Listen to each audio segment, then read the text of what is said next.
We usually assume that if you're smart, you're just inevitably going to be wealthy. Right, like it's a guaranteed package deal. Exactly. But what if being smart doesn't actually make you rich? What if it just makes you exceptionally good at justifying terrible financial decisions? I mean, that is a terrifying thought. It really is.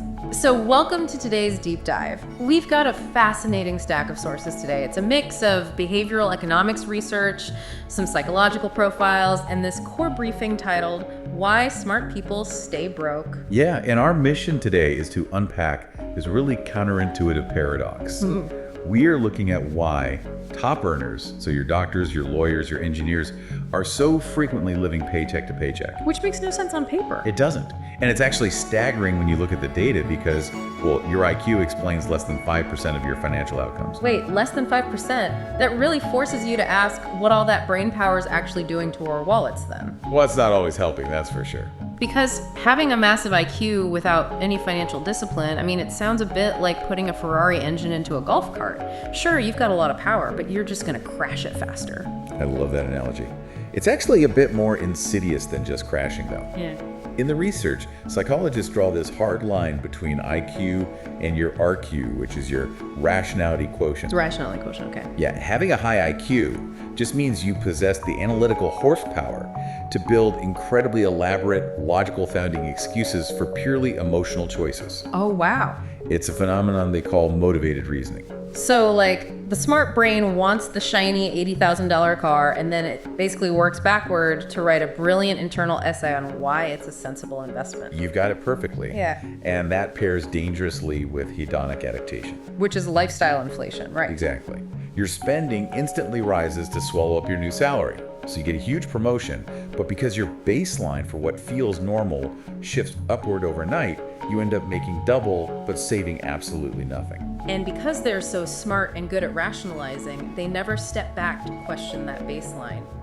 It makes me wonder if a lot of these purchases are just, expensive professional cosplay. Professional cosplay. That is exactly it. And you just buy the things you think a successful person is supposed to own. Right, and that cosplay idea is exactly how people get locked into what the sources call the golden handcuffs.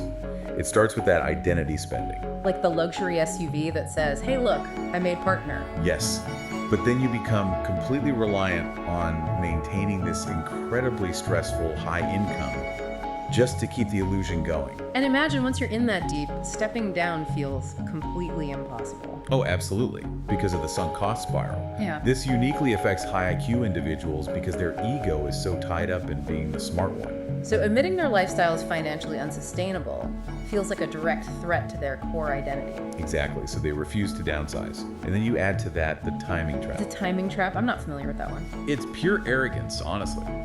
High achievers often avoid simple, boring index funds. Because they're smart, they literally think they can outsmart the entire market. Oh, so they view simplicity as beneath them. Right, which leads to incredibly risky, complex investments that usually end up failing. Okay, but I have to push back a little bit here. Are these professionals purely at fault, or is the modern economy just incredibly good at exploiting smart people? That is a very fair point to bring up. Because sometimes looking at social media and targeted ads, it feels like we're all just pulling the lever on a slot machine. It's a great comparison. Let's break down why that slot machine effect is so devastating here. The modern prestige economy uses variable ratio rewards. Meaning you never know when you're going to get that hit of validation. Right, or see an ad that perfectly triggers your specific insecurity. Plus, social media creates what researchers call reference group inflation. Meaning you aren't just comparing your house to the guy next door anymore. Exactly. You are comparing yourself to a curated global highlight reel of your most successful peers. It just creates this chronic financial anxiety. Which is exhausting. It is. And remember the massive educational blind spot here? Schools teach these professionals how to solve complex medical or legal problems. But they never teach the emotional discipline of simply not spending money. Never. They completely skip that part. Which hits so close to home for anyone who's watched their paycheck vanish to auto pays and lifestyle upkeep before the month even starts. Oh, absolutely. So if the system is this stacked against our psychology, how do we fix it? Does it just require a superhuman amount of willpower to resist the algorithms? Actually, the wealth builders do the exact opposite. They don't rely on willpower at all. Wait, really? Yeah, they remove it completely. The stuck earner relies on willpower and spends to signal their current status. The strategic earner embraces boring, automated systems for compounding freedom. So they set up auto transfers and pre-commit their investments before the cash even hits their checking account. Yes, they realize they cannot trust their future selves any more than the broke person does. So they build a system that takes the decision out of their hands entirely. Exactly. They take the brain completely out of the equation. Well, the core takeaway for you listening is this. Your intelligence might be what builds your income, but only a cold, boring system is going to build your wealth. Well said. And to bring it all home, I really want to leave you with a question to mull over tonight. Let's hear it.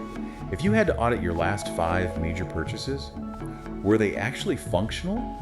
Or were you secretly just paying rent to maintain your identity?